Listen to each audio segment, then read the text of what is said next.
Olá, meus amores, eu estou aqui de novo gravando mais um podcast, o V-Baby Talks com Cíntia Kalsinski, que sou eu. Sou enfermeira obstetra e consultora internacional de lactação e trago aqui pessoas escolhidas a dedo para a gente conversar sobre diversos assuntos. E hoje eu estou com o Christopher Ranieri. Vou falar um pouquinho dele. Ele é educador físico. Ele trabalha desde os 18 anos com criança. Já são 20 anos dedicado à educação dos filhos dos outros. E agora a dedicação é ao seu próprio filho. Bom, ele deu aula em várias escolas, né? Entre elas São Paul's, a BIS, Brasília International School, e a Beacon. Será que eu falei certo? Acho que sim. E hoje eu convidei ele para a gente conversar sobre o título mais importante até o momento da sua vida, que é ser pai do Mateu. A gente fala muito das mães, de como é que passa esse processo da gestação, o parto, o pós-parto, como é, como não é. E é muito importante a gente saber a visão do homem sobre tudo isso, né? A gente não pode deixar de considerar aí os nossos parceiros. Então, hoje o Christopher está aqui para isso. Bom, vamos lá. Muito prazer em estar aqui com você. Obrigada por aceitar meu convite. Obrigado, Cíntia. Muito obrigado por me convidar. Eu fiquei muito surpreso, né, com o convite, porque jamais esperaria, imagina, participar de um podcast para falar sobre isso. É tudo muito recente na minha vida, ainda é um turbilhão de emoções.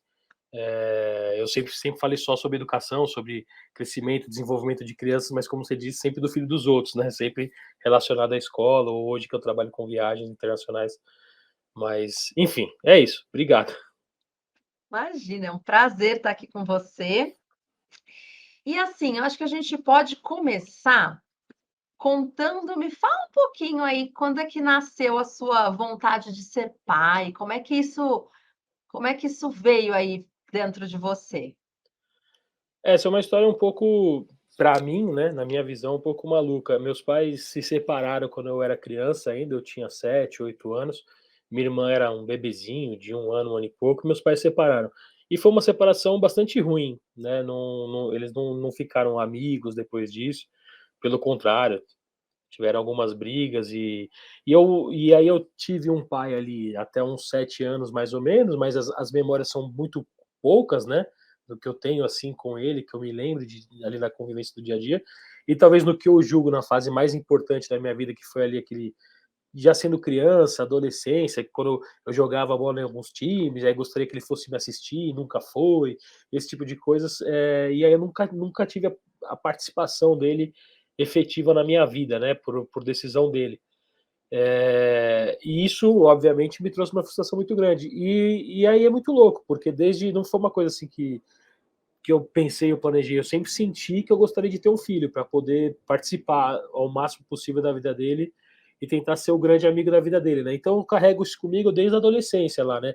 Não me precipitei, né? Quando eu era mais jovem para fazer um filho, acho até que agora eu acabei demorando um pouco para ser pai, mas não queimei a largada, né? Não quis ser pai a qualquer custo. Sempre quis ter uma família, ser casado e tudo mais. E deu certo. Eu consegui agora, agora eu tenho a minha família.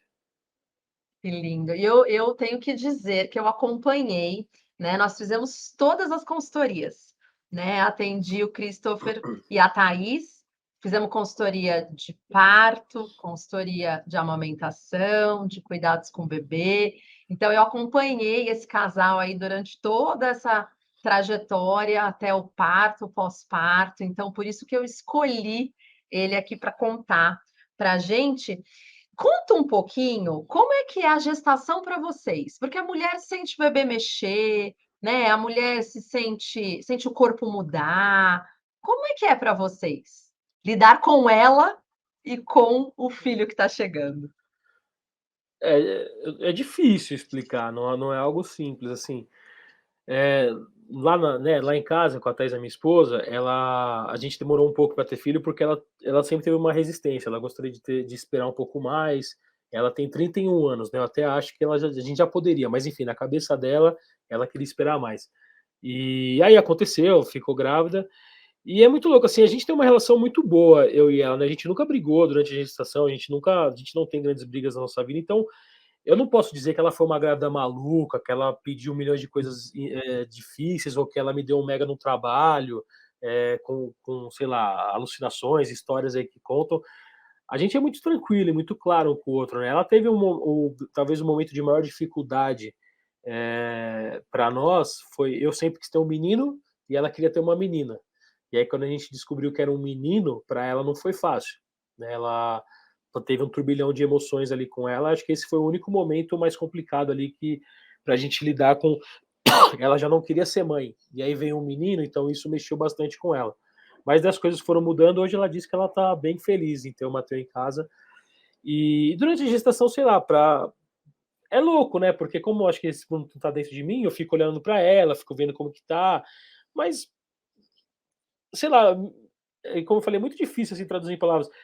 Eu já me sentia pai, mas não me sentia tanto assim, né, não sei, acho que só é de verdade quando eu peguei ele na mão, né, quando eu vi ele nascer ali, na hora que ele saiu, e ali era de verdade. O que eu senti, acho que talvez o meu maior sentimento durante toda a gestação, felizmente ou infelizmente, foi medo. Eu tive muito medo de alguma coisa acontecer, de perder o bebê, ou de eu tinha muito medo por causa desse episódio de ser um menino, da Thaís ter me fugiu o nome de Depressão pós-parto? depressão pós-parto, ou até durante o parto, eu tinha muito medo de acontecer alguma coisa com ela, né, por não queria ficar grávida e ficou de um menino, então isso me trouxe muito medo. Eu passei 8 meses, né, que foi o caso dele, ele nasceu de 37 semanas, eu passei 8 meses sentindo muito medo, né, de tudo isso, e graças a Deus só coisas boas aconteceram. Que legal. E sabe uma coisa que eu acho, assim, que é importante a gente contar aqui, né, eu que acompanhei vocês, sei da história que vocês estavam passando, né, fazendo as consultas de pré-natal com um médico, e aí vocês começaram a se sentir um pouco incomodados, né, com algumas questões. Eu lembro dele dizer assim: "Eu só garanto uma coisa, que eu vou ter uma mãe saudável, um bebê vivo", e umas coisas que, querendo ou não, pelo meu olhar, acaba alimentando um pouco o seu medo, né, de que: "Olha, eu garanto que vai dar tudo certo", né, então, assim, fica comigo. Então vocês começaram, conta, assim, pra gente, como é que foi isso, assim? O que que chamou a É, atenção? O que que fez vocês pensarem essa assistência obstétrica que não tá legal pra gente, né, lembrar, gente, que o que faz sentido pra gente, o que é legal pra gente, o que não é legal pode ser legal para o outro e tá tudo bem. Mas vamos falar de vocês, assim. essa é a segundo grande turbilhão da gestação, né, o primeiro foi no momento de descobrir o sexo, lá ali nos 3 meses, né, que confirmou, a gente foi lá fazer a ultrassonografia, o médico falou: "Ó, acho que é um menino". A gente fez depois o morfológico, aí o cara falou: "É um menino". Aí mesmo assim, se não me engano, acho que tem um exame de sangue para fazer, para confirmar em mil por Tem. cento. Aí foi e fez o exame de sangue, eh, então ali foi o primeiro grande momento, né. Aí isso passou, se resolveu, ela ficou tranquila, e aí passou a curtir, comprar coisas para menino, e aí a gente estava, passando lá com o obstetra. E é o seguinte, isso é muito louco também, tudo é muito novo para mim, né, eu nunca tinha estudado sobre, nunca, eu não sabia muito as diferenças de parto normal para parto para cesárea, óbvio que eu sei a diferença, mas não sabia os benefícios e os malefícios disso. E a gente passava com um obstetra que ele é uma indicação de uma família muito amiga, né, que fez o parto dos filhos deles, e não só de uma amiga, né, eles eram indicação de 4 famílias amigas, eles já tinham feito. Então, e a gente ia lá, eu era um médico extremamente experiente, um cara, sei lá, ali na casa dos 60 anos, imagino eu, e que ele fazia bastante cesárea. E a grande questão para nós, para Thaís principalmente, é que ela não queria fazer uma cesárea, no primeiro momento, ela não queria fazer uma cesárea porque ela não queria ser cortada. Esse era o primeiro pensamento dela. Porque ela nunca foi operada, ela sempre teve pavor disso, pontos, ela não dá bem. Então, esse foi o start da coisa. E aí, depois, a gente foi se aprofundar, né, das diferenças do parto natural para a cesárea, e o quanto isso traz de coisas, e o natural, o quanto traz de coisas boas para o bebê. E aí a gente tinha você, né, na nossa vida, fazendo a consultoria e toda a experiência que você tem, e aí muitas conversas foram acontecendo. E aí o mais louco é o seguinte, eu me sentia confortável com ele. Ele era um médico que talvez ele fazia as consultas para mim, e por isso eu gostava de ir lá. Era um homem, roqueiro, a gente tinha um papo muito reto, quando ele era mais ríspido, eu era ríspido com ele igual, e a gente se entendia, né, então não tinha muito problema. Só que a Thaís não ficava confortável, e ela também tinha dificuldade de colocar isso para fora, e ela nunca me falou com todas as letras que ela não queria estar com ele, ela queria trocar de médico, porque ela também tinha os medos, os receios dela, porque além dele, no começo a gente foi com uma mulher também, ela era uma mulher, só que falava as mesmas coisas que ele, tinha o mesmo pensamento, a única diferença é que era um homem e uma mulher. E aí, para mim, ela só estava tendo preconceito em ter filho com um homem, ela queria que fosse uma mulher. Só que eu não gostei muito da mulher, né? Então a gente. Aí, como os dois eram muito parecidos, então vamos ficar aqui, que esse cara já fez parte de muitas famílias que a gente conhece. Enfim, e assim foi, ao longo de toda a gestação, ele cuidando principalmente do peso dela, era a grande preocupação, e isso para ela era algo que mexia muito com ela, porque ela engordava um pouquinho mais, tomava uma mega domadura. E acho que a história ela se baseia nisso, né? O cara ele me atendia e não atendia ela, e eu ficava feliz e não sei se isso era uma jogada dele, se era o jeito dele, como que era. E aí depois estudando eu fui entendendo que ele tinha frases que indicavam que ele era um cara cesarista, que a tendência de ele fazer uma cesárea era muito, muito grande, e hoje eu sei que os médicos arrumam desculpa em qualquer mínima coisa que a mulher tenha para fazer uma cesárea por N motivos. Talvez até seja mais seguro para eles, eu não, né, eu não sou médico, talvez seja mais fácil, não só de facilidade, de as pessoas falam muito, é mais o cara marca, tem tempo, talvez seja mais fácil, imagino eu, o médico se sinta mais seguro, ele vai lá, abre, tira, fecha e boa, né? Acho eu que para o médico isso é mais simples. E, enfim, isso foi até muito perto do Matheus chegar no mundo. Quando a gente Super. estava ali faltando 3 semanas para o parto, a gente teve uma conversa bastante séria ali com a Cíntia, e a Cíntia falou: talvez seja interessante você conhecer. Eu conheço uma equipe, né, uma enfermeira obstetra que ela faz parto natural já há muitos anos, e vai lá conhecer ela. Se você não está 100% confortável, vai lá conversar com ela e vê se você fica 100% confortável. Para a Thaís foi amor à primeira vista. Quando ela conheceu a enfermeira e as médicas, né, o pessoal da comadre, ela se apaixonou por elas e falou: "É aqui que eu quero ter".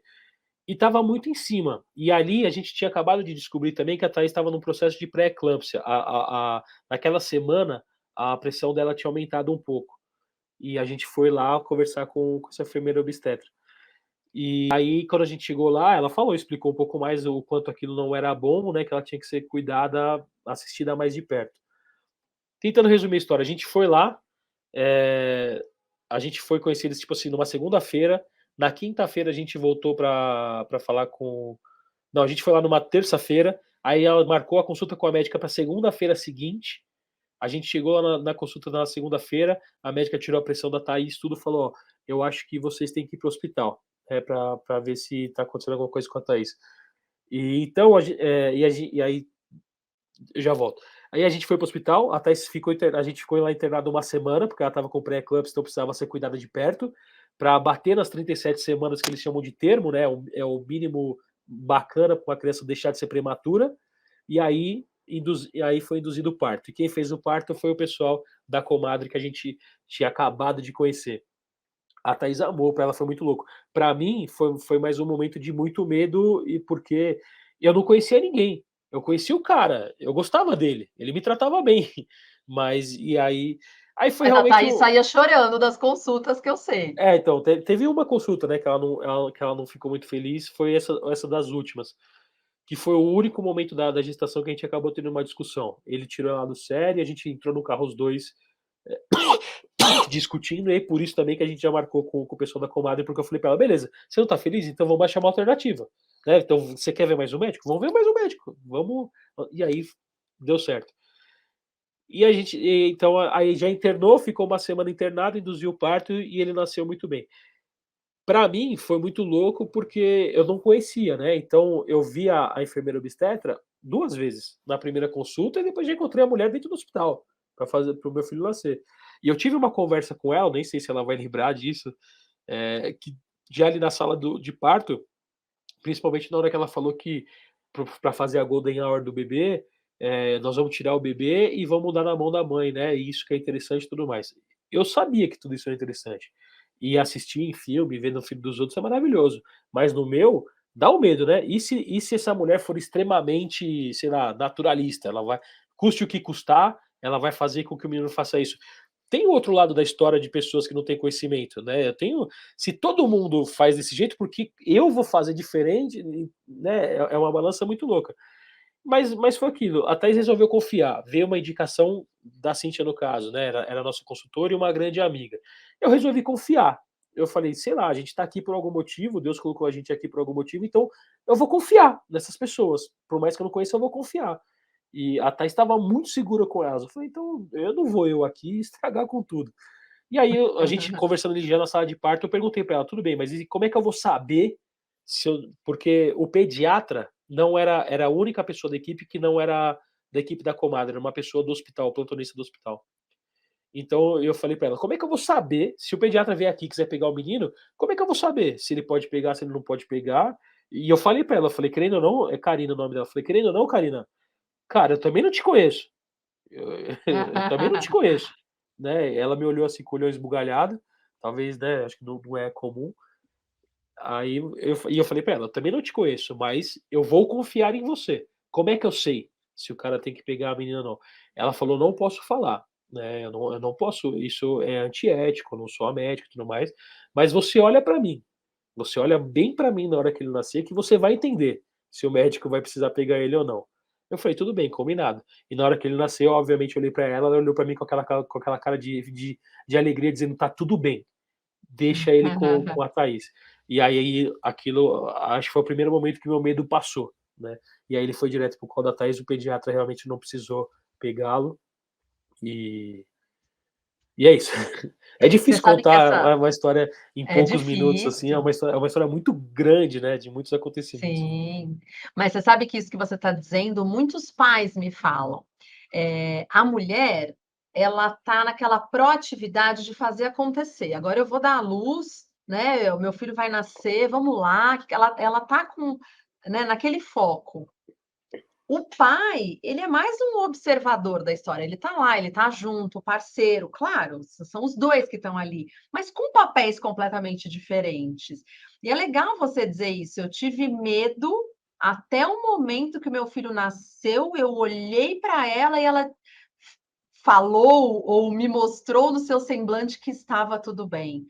Isso é uma coisa muito legal da gente falar, assim, da gente mostrar que somos seres humanos, né, estamos com a emoção à flor da pele, é um momento de muita emoção, é um momento de incertezas também, a gente está passando por aquela situação pela primeira vez, então tem todas essas coisas que merecem ser ditas, assim.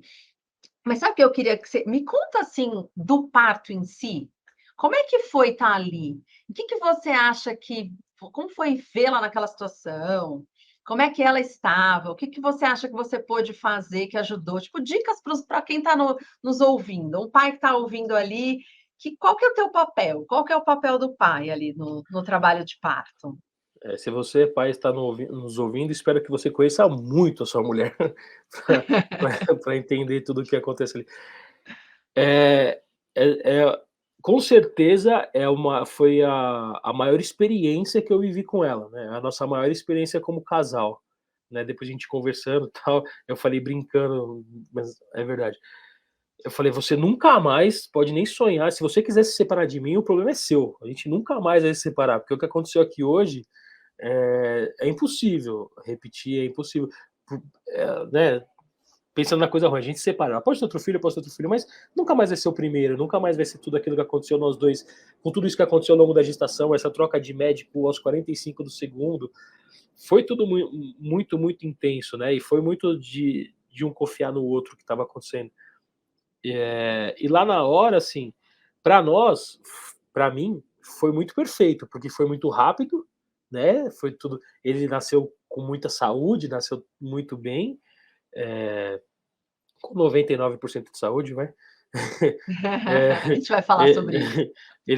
mas ele nasceu muito bem, e assim, eu até não sei muito que palavras usar com isso, que talvez as pessoas possam me entender mal. Mas até, como eu falei, até ele nascer, até ele pegar, é óbvio que eu já me sentia pai, é óbvio que eu tinha medo de tudo isso, é óbvio que eu queria conhecer meu filho, mas até então eu só conhecia a Thaís. E ela era a coisa mais importante na minha vida, e ainda é, eu já falei isso pra ela, eu nunca vou querer colocar o filho à frente, eu gostaria que nós 3 fôssemos iguais, né, que a gente fosse realmente, o filho não pode ser maior do que o casal, essa é a minha cabeça. Acho que ele tem que fazer parte daquilo. E ela era a coisa mais importante pra mim, né, já há muitos anos a gente tá junto. E eu tinha muito medo que alguma coisa acontecesse com ela também, né, então, a mulher que vai nascer bem, a saúde dele, eu falei: "Beleza, mas e ela?", né, e se acontecer alguma coisa com ela? Não pode acontecer nada com ela também. Então, é aquele misto ali, porque e aí beleza, como foi o nosso parto? A gente desceu, então a gente ficou uma semana internado, porque ela estava com, até chegar no termo, nas 38 semanas, porque ela estava com pré-eclâmpsia, e aí no dia que a gente virou o termo, que foi no sábado, a médica falou: "Então nós vamos induzir, tá bom?". Aí coloca um remedinho lá na mulher para começar o trabalho de parto. E o da Thaís, um dia antes ela já estava com 3 dedos de dilatação, né, ela foi uma médica, ela fazia exame dela, ela falou: "Ó, você já tem 3 dedos, isso é muito bom, e a gente só vai induzir amanhã". Aí colocou o primeiro remedinho, e falou: "Nesse primeiro remédio, você descansa, e aí se a gente for colocar o segundo remédio, aí talvez a gente comece a fazer alguns exercícios". Então o remédio, se eu não me engano, é de 6 em 6 horas, e aí colocou o primeiro remédio nela às 3 da tarde. Aí às 9 da noite, a Karina, que é a enfermeira obstetra, chegou pra examiná-la e fazer o segundo, e colocar o segundo remédio. Quando ela chegou, a Thaís começou a ter umas contrações mais fortes, e ela ficou muito brava quando eu falei isso pra ela. Porque quando a médica chegou, ela começou a fazer os, né, "Ai, ai, ai, tá doendo", eu falei pra ela: "Ah, só porque ela chegou agora você vai falar que tá doendo, estava nós 2 aqui, tá tudo certo". E ela ficou bem brava, porque estava realmente começando o trabalho de parto. E aí a Karina chegou para colocar o segundo remédio, a Karina veio, ela ia colocar o segundo remédio e ia voltar para casa dela, ela tinha coisa para fazer com os filhos dela e depois ela retornaria para o hospital. Ela chegou, examinou a Thaís, viu que o negócio já estava começando a acontecer, não contou pra gente, né, acho que ela já entendeu ali, pela experiência dela, e a coisa estava começando. Então, a Karina chegou às 9 da noite, o Matheus nasceu às 4h23 da manhã. Para um trabalho de parto natural, isso, pelo que eu aprendi, é rápido, né? O menino nasceu assim, não precisou colocar o segundo remédio, porque já estava começando, a Karina entendeu o que estava acontecendo ali, já ligou para a médica e falou: pode vir que vai começar o show. E ali na hora, assim, é muito louco, porque, como eu estava falando, ali até o momento, né, a Thaís era o ser mais importante no planeta Terra. E ver ela sofrer, porque isso que é o duro, aí por isso que eu falo para os pais: espero que você conheça muito sua mulher. Porque é dor, cara, é sofrimento. Por mais que esteja ali, né, pra mim que tá assistindo de fora, eu tô vendo ela sentir dor, se ela tá sentindo dor, ela tá sofrendo. Existe uma história bonita, não, mas é o seu filho que vai nascer e tudo mais, mas pô, deve doer pra caramba aquilo. Eh, e aí ela não acha posição, e vai pra dentro da banheira, e sai da banheira, e senta, e levanta, e vai pra bola, e volta, e onde que ela se sente confortável. E você fica realmente ali, né, tentando ajudar, sem saber. Mas foi assim, de novo, a coisa mais maluca, que eu não sei se eu concluí a frase. Eu falei pra Thaís que existe um cordão umbilical entre nós, né, você nunca mais vai se separar de mim, porque existe um cordão umbilical entre nós, né, depois disso que aconteceu aqui. Então foi a coisa mais emocionante, mais intensa que aconteceu na nossa vida, foram ali algumas horas, das 9 às 4h23, eh, que é disso, né, e a contração, eu não lembro agora, eu devia ter anotado, mas eu meio que tentei contar quantas contrações ela teve, porque começou a cada 20 minutos, aí foi caindo para 10, foi caindo para 5, e aí ficou mais ou menos a cada 2 minutos, e era um rápido, né. Eh, e era isso, né, eu fiquei do lado dela o tempo inteiro, quando ela foi na banheira eu ficava jogando água, ela apertava ela me mordia, e e as coisas foram acontecendo. Então, é estar lá, é tentar ser companheiro e tentar entender. E eu acho que a coisa mais legal assim, legal porque não era eu que estava sentindo, né, mas a gente combinou, ela ia tentar sem anestesia, ela teve um parto sem anestesia, ela sente muito orgulho por isso. Mas a gente combinou que se ela falasse uma frase, uma palavra pra mim, que ela queria tomar anestesia. E esse é o ponto que você tem que conhecer muito sua mulher. Ela me falou essa frase, e eu falei: "Não". Porque eu tive ali um sentimento de falar assim para ela de eu sei que dá, né? Eu sei que você pode mais. E a conversa também foi um pouco assim: se você tomar anestesia, talvez você tenha mais dificuldade para ter o parto normal. E, pô, já pensou? A gente tá nesse ponto aqui de tudo isso e ter que fazer uma cesárea, você vai se sentir, imagina, muito triste. Então, eu sabia que assim, se tivesse qualquer possibilidade de ir para uma cesárea, isso ia acabar tanto com ela que era melhor ela sentir um pouco mais de dor ali. Então, ali foi um momento muito difícil para mim, né? Foi o momento mais difícil de toda a cesárea para mim, porque ela me falou e eu estava descumprindo um combinado com ela. A gente combinou: se eu te falar, eu quero anestesia. E ela falou, e eu sustentei que não, né? E, e assim, eu tenho que tomar cuidado.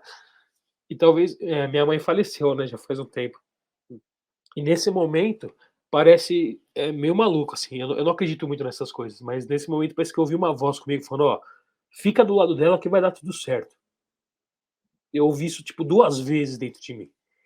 E e aí foi por isso também que me fez sustentar esse negócio de ela não tomar anestesia. E é muito louco, e deu tudo certo.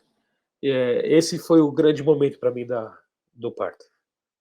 Ai, que lindo. E vocês conversaram depois sobre essa frase e sobre você ter descumprido o combinado? O que que ela fala sobre isso?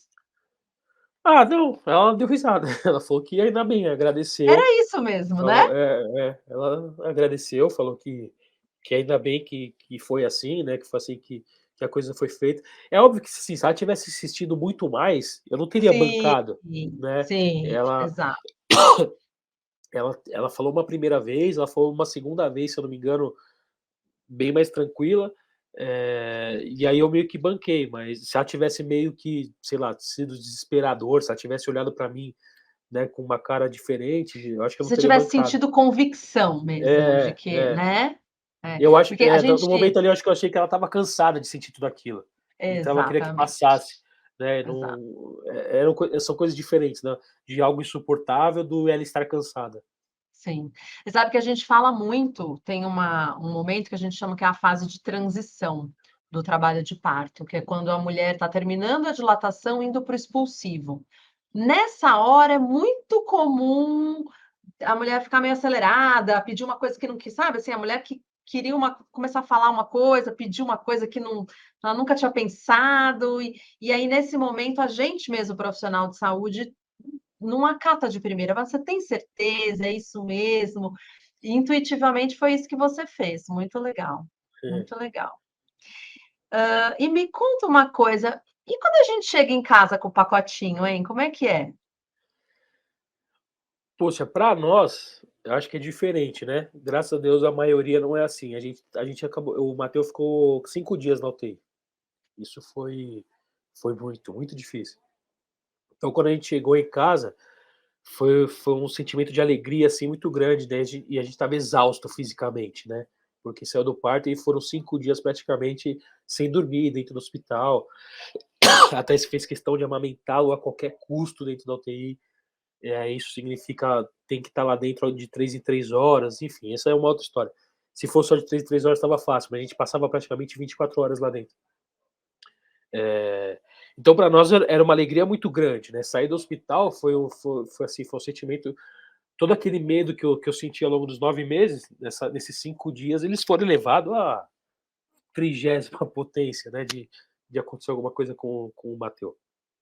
E é legal a Então gente falar, né, que o Mateu foi para a UTI, porque quando ele até hoje, para trocar a fralda, ele chora, não, ou já melhorou, melhorou? agora ele tá bem, Melhorou? agora ele tá bem. O Mateu, quando eu trocava a fralda, gente, ele chorava, chorava, chorava de perder o ar. E ele chorava tanto que ele acabava perdendo um pouco o ar e perdendo um pouco a cor, né, ele acabava ficando até um pouquinho lábio roxinho, né, de tanto que ele gritava, ele não respirava de tanto que ele chorava. E aí, quando você está no hospital, o que que fizeram? Entraram com o Mateu na UTI para fazer exames, para ver se não tinha nada, por que que ele ficava tão né, porque ele perdia o ar, porque ele ficava roxinho quando chorava.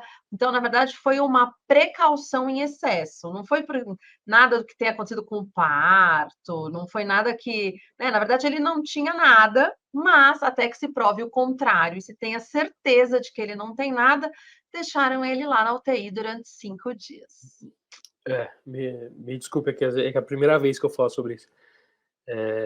Foi isso, né, então ele nasceu, ele dormiu a primeira noite com a gente no quarto, e aí no dia seguinte, mais ou menos na hora do almoço, a enfermeira foi lá ver, né, fazer um examezinho com ele e tudo mais, e ela não, eles deram vacina nele, né, já deram a primeira picada nele. Hum. E aí ele chorou muito forte, e ele ficou um pouquinho roxinho. E na hora a enfermeira levou pra médica do andar, a médica falou: "Vai pra UTI". Agora eu até entendo, né, UTI, a unidade de tratamento intensivo, né, era só uma assistência 24 horas sobre ele, mas a palavra UTI choca muito, né, a palavra UTI parece que UTI tá associada à morte, né, tá associado, meu, se o cara tá na UTI é porque tá na merda, pra sair de lá, então isso vem junto, né, com a UTI. E aí ele foi realmente por isso, né, ele ficou roxo, e aí passou lá 5 dias fazendo todos os exames do mundo, e aí ele entra num protocolo hospitalar, que para sair da UTI, pô, é difícil, ele não pode oscilar em momento nenhum da oxigenação, A saturação. na saturação dele, não poderia oscilar em hipótese nenhuma, e a gente ficava lá com ele 24 horas por isso, né, porque qualquer pessoa que ia mexer nele, ele chorava, e eu acho que isso trouxe um pouco para ele, talvez ter ficado, não sei, né, mas naquela incubador, na claridade 24 horas por dia, talvez ele tenha ficado um pouco arredio. E aí qualquer pessoa que fosse encostar nele, ele chorava, consequentemente ele ficava roxinho, quando ele ficava roxinho a saturação baixava, e aí a gente tinha que ficar mais dias dentro da UTI. Então a gente entendeu depois ali das primeiras 15, 20 horas que isso ia acontecer toda hora, então a gente decidiu que a gente não ia mais sair do lado dele, em hipótese nenhuma, né, porque se ele fosse chorar, se alguém fosse mexer nele, eu chamava a Thaís, ela vinha correndo e colocava ele no peito, né, que daí ele ficava extremamente calminho, e eu fazia o que eu podia ali, né, pegava ele e tudo mais, mas é óbvio que não era a mesma coisa que a mãe pegar.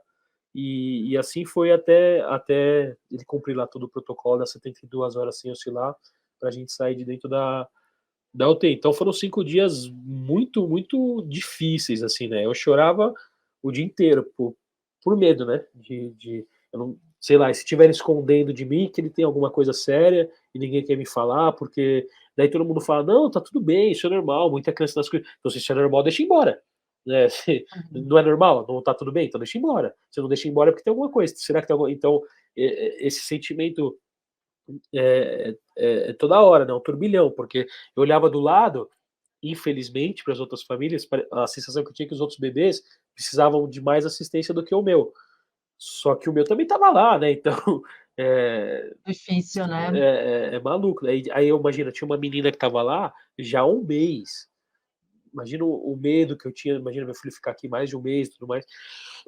Enfim, tudo isso vem junto lá, e aí o ir para casa, acho que a alegria talvez nesse ponto é maior do que nas outras famílias, né, porque eu espero que todos saiam do hospital ali com 2, 3 dias que é normal, mas quando você passa por esse processo, ir para casa é uma alegria imensa. E eu acho que também e aí isso ajuda a gente, né, Deus sabe o que faz. Até tinha toda essa dificuldade de ser mãe que eu falei, e aí teve o papo do menino, e isso acho que trouxe pra gente uma força, uma vontade de ser pai maior ainda, né, eu sempre tive, mas ela talvez precisava desenvolver isso dentro dela. E aí quando a gente estava em casa, quando ele dava algum trabalho, quando ele chorava na madrugada, o pensamento era muito, né: "Cara, ele pode chorar quanto ele quiser, nós estamos dentro de casa. O problema é ele chorar dentro da UTI, né, chorar na UTI que é problema, chorar na UTI longe de nós, sem saber o que vai acontecer que é aqui, chora aí cara, faz o que você quiser, quer ficar acordado a noite inteira, fica, eu fico aqui também", né, não, então isso veio junto, assim, nos trouxe uma vontade de não reclamar em hipótese nenhuma do que tiver acontecendo com ele, e ele é um menino muito bonzinho, ele realmente no comecinho lá foi mais difícil, né, acho que a UTI trouxe isso pra ele, mas agora que ele já passou dos 4 meses, né, já é grandão, ele tá Grandão. ele ele já toma banho sem reclamar, já se troca sem reclamar, ele já tá começando a interagir, ele realmente só chora quando ele precisa de alguma coisa, né. É difícil ele chorar sem motivo algum. Enfim, é uma soma de muitas coisas que aconteceram ao longo aí desses últimos meses, desse quase um ano, né. 1 ano, né, da descoberta, a gente descobriu que estava Sim. grávida em abril, então faz 1 ano agora que tudo isso começou. E é isso, né, a UTI não desejo para ninguém, mas mas nos fez mais forte, nos fez entender que nos fez valorizar ainda mais tudo aquilo. Até tem uma frase que eu não lembro agora exatamente como que é, mas meio que a gravidez fez ela ser, infelizmente eu não vou lembrar, mas alguma coisa assim, a UTI fez ela ser mãe de verdade. A UTI Olha só. fez ela ser, entender talvez amar ele incondicionalmente, acho que, né, então talvez realmente Deus saiba o que faz. Talvez a gente precisava passar por aquilo. É, a nossa história, né. Eu sei que você é um pai super ativo, sei disso. Como é que vocês se dividem, né? A Thaís voltou a trabalhar agora, a Thaís é professora, ela voltou a trabalhar. E como é que fica? Como é que vocês se dividem com o Matheus? Já vi várias vezes no Instagram, você lá 5 horas da manhã, 6 horas, o sol raiando, e você lá na selfie com ele. Como é que vocês têm dividido aí o cuidado com ele? Foi, acho que aí também é o dia a dia, né, a gente sabia que uma rotina era importante para o bebê, mas ninguém me contou como que era a rotina do meu bebê, né. Então a gente foi realmente tentativa e erro ao longo desses 4 meses, né. No começo foi entender que horas que ele ia tomar banho, a gente quando escurecer a gente dá banho, aí tinha dia que ele dormia, tinha dia que ele ficava acordado, tinha dia que ele dormia tipo 7 da noite, que era a hora do banho, ele acordava às 11 e a gente dava banho nele 11h30 da noite. Isso foi acontecendo ao longo do começo lá, a gente não, né, ele dormiu, não vou acordar o moleque pra dar banho nele, deixa ele aí, se ele dormir, dormiu. Aí acordava, dava banho tarde pra caramba, enfim. As coisas foram se encaixando. No começo, realmente, nós 2 a gente ficava bastante acordado, virava a madrugada, tentava ele na primeira semana, nos primeiros 15 dias, ele acabou dormindo com a gente na cama, e a gente decidiu que ele iria para o berço. Isso seria melhor pra nós, os benefícios viriam no futuro. Né, a gente tentou se desvincular dessa história da UTI, beleza. Mas já passou, né, tá bom, foi pra UTI, legal, tá bom, acabou, chega. Morre essa história, vamos seguir nossa vida. E ele começou a ir para o berço e ficar no quarto dele. Eh, e a gente ia levantando ali, às vezes eu pegava ele, trazia pra ela, às vezes eu ficava acordado, a gente foi fazendo vários esquemas, pra tentar encontrar.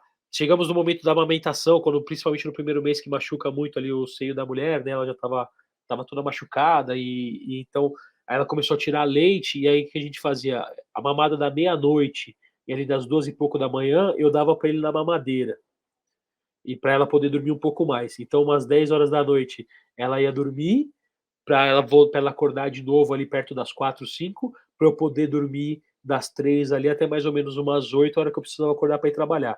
A gente fez isso durante um tempinho, e aí ele começou a recusar o bico dela. E aí eu te liguei, e você mandou parar de fazer isso, senão você ia me matar. E e aí a gente parou e a Thaís decidiu, falou: "Então beleza, então tá bom, se é de mim que ele precisa, ele me terá". E aí isso acabou sendo, e a partir desse momento principalmente, passou a ser algo bem mais exaustivo para ela. Ela falou: "Então tá bom, então vai ser livre demanda, amamentação, e quando ele precisar eu vou estar lá". E aí ela passou a depender muito mais dela fisicamente, principalmente nas madrugadas, né.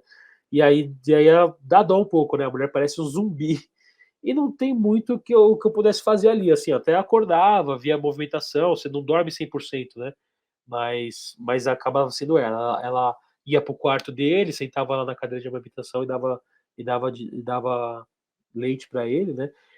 Isso, quando você tá dentro do turbilhão, é muito difícil, mas passou rápido, né, passou rápido, mais ou menos uns 2 meses, desde quando a gente chegou, 2 meses e meio, ele foi melhorando, melhorando. Quando ele chegou ali na quebra dos 4 meses, parece que a mágica aconteceu. Ele começou a dormir cada vez mais, cada vez mais, cada vez mais, e essa semana ele quebrou o recorde de 11 horas dormindo, foi algo inacreditável. Ele Para tudo e deixa agora gente, quando a gente fala que a livre demanda faz isso, assim, atender as necessidades do bebê pode ser exaustivo, como o Christopher está falando nos primeiros 2 meses, 2 meses e meio, mas os benefícios vêm. Então é isso, que legal você falar sobre isso, porque realmente o começo é puxado, é intenso, Mas quando o bebê tem suas necessidades atendidas, até emocionais, né, ele sabe que ele pode contar, ele sente que quando ele precisar, tem alguém ali por ele. Ele consegue relaxar também, dormir melhor. Isso para quem é consultora de amamentação e consultora do sono, é a dica perfeita. Muito legal você falar isso. E aí ele dormiu agora ele vem dormindo muito bem, pelo menos umas 7 horas ele tá fazendo direto, 8 horas, aí mas, nessas 11 horas não foram, normalmente o que que ele faz? Ele dorme umas 7, 8, aí ele toma um pouquinho de leitinho e dorme mais umas 3 horas ali mais ou menos, o que chega ali nas 11, né, então dorme umas 2 horas cada dia um pouco, mas aí agora a gente, né, chegou no modelo que tá bom, né, não ainda é cansativo, óbvio, ele ainda é um bebezinho, mas poxa, mudou a vida, né. Melhorou muito. É, mudou a vida. Ah, com certeza, com certeza. O que você diria que foi mais difícil para você na paternidade? Mais difícil de todos. Escolhe alguma coisa para dizer: "Isso aqui para mim foi o mais difícil". Desde a gravidez, Pode ser desde a gravidez. foi o momento da descoberta do sexo. Ali foi o momento que eu mais tive medo de alguma coisa acontecer, de da Thaís, sei lá, a cabeça dela despirocar e talvez, sei lá, imagina, ela não sei, ali eu tive muito medo dela falar que, sei lá, não que não vou ter bebê, não é isso, mas sei lá, vou me separar de você, Sim, sim. você que crie, não sei, alguma coisa do tipo assim. Olha só, como a nossa cabeça vai longe, né, como a nossa mente é. E se você pudesse deixar uma dica, uma mensagem para os futuros pais que estão ouvindo aqui você, os homens, o que que você diria? Poxa, ah, acho que devo fazer o que eu julgo que é certo, né, eu tento ser o máximo companheiro possível, eu tento estar junto desculpa, eu tento estar junto em todos os momentos. Eu acabo dando uma fugidinha ou outra, principalmente quando tentar fazer algum esporte, alguma coisa, mas hoje 1000 vezes menos do que eu fazia, mas eu tento estar junto em tudo. Eu fui em todas as consultas do médico, tudo que acontece na vida dele, eu tô junto, né. E respirar fundo quando às vezes dá uma irritaçãozinha maior, né, porque o meu ainda é muito bebezinho, às vezes, né, quando ele tá dando muito trabalho eu falo: "Pô, cara, cresce", mas depois eu falo: "Não, não cresce tão rápido não". É, sei lá, meu maior conselho acho que é isso, é estar junto, é participar realmente de todos os momentos, do começo ao fim, porque é interessante, é a sua família, isso faz parte e vai fazer diferença na vida do seu filho, porque eu não tive, né, então eu tô fazendo o que eu prometi pra mim, né, que eu iria dar tudo que eu não tive. Então, é isso que eu busco fazer por ele. Ai, que lindo. Nossa, eu queria agradecer muito, falar porque para mim é uma honra acompanhar a vocês como pais, né, a gente se conhecia antes, então não tinha uma grande relação, mas essa gestação também nos uniu É, mais, né, e é uma honra acompanhar vocês, o crescimento do Mateu, é tudo muito bacana para mim. Queria agradecer demais você ter aceitado o convite de falar sobre isso, de falar sobre as suas fragilidades, sobre os seus medos, e contar para a gente um pouquinho sobre a sua infância, né, e tudo que te fez chegar até aqui como o pai maravilhoso que você é. Muito obrigada, Christopher, por esse podcast comigo, viu? Agradeço demais. obrigado pelos elogios. Espero que eu tenha conseguido explicar tudo isso, mas é complicado explicar um ano em alguns minutos, eu tenho dificuldade de ser sucinto, às vezes, nas histórias, eu gosto de ficar falando detalhes.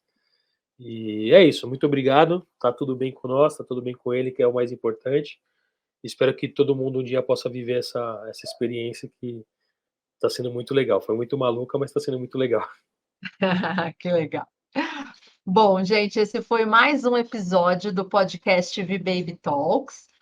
Além de acompanhar os nossos conteúdos no aplicativo, no V-Baby, você também pode ouvir o nosso podcast no Spotify, no Apple Podcast, no Google Podcasts e também no YouTube, tá? É só você procurar lá por V-Baby Talks ou app V-Baby, né, no buscador dessas plataformas e seguir com os nossos canais. Bom, se você gosta dos nossos conteúdos, dá a sua curtida, comenta, compartilha, isso é muito importante para a gente e faz a nossa comunidade crescer. Então, a gente agradece demais, um grande beijo e até a próxima.